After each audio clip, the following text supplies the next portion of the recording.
చెప్పినట్టే చేయాలి. మీ హస్బెండ్ నిన్ను పట్టించుకోడేమో, నేను 1000 టైమ్స్ ఎక్కువ పట్టించుకుంటాను నేను నిన్ను.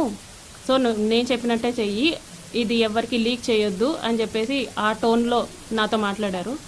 నేను దిగేశాను. For the first time on July 9th నేను కలవడం జరిగింది. దాని తర్వాత ఒక 2 days గ్యాప్ ఇచ్చి మళ్ళీ స్టార్ట్ చేశారు, కలుద్దాం, మీట్ అవుదాం అని చెప్పేసి ఈ type of messages, video calls ఆయన కంటిన్యూస్లీ వీడియో కాల్స్ నాతో చేసేవాళ్ళు. ఆయన ఏం చేసినా సరే నేను అతనితోనే ఉండాలి అనుకునేవాళ్ళు అనమాట. ఈవెన్ తింటున్నా, వాళ్ళ పీపుల్స్తో మాట్లాడినా, స్నానం చేసినా, రెడీ అవుతున్నా నేను అతనితోనే ఉండాలి అని ఒక మరి శాడిజమో ఏమంటారో నాకు తెలీదు, తను అలా కోరుకునేవాడు అనమాట.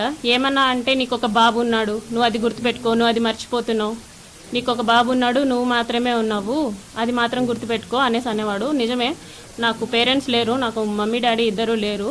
మా ఫాదర్ జాబ్ వచ్చింది నాకు. నా ఫస్ట్ స్టేషన్ రైల్వే కోడూరులోనే. నాకు ఒక తమ్ముడు ఉన్నాడు, కానీ దూరంగా చదువుకుంటున్నాడు వాడు. మా హస్బెండ్ వచ్చేసి సాఫ్ట్వేర్, ఆయన దూరంగా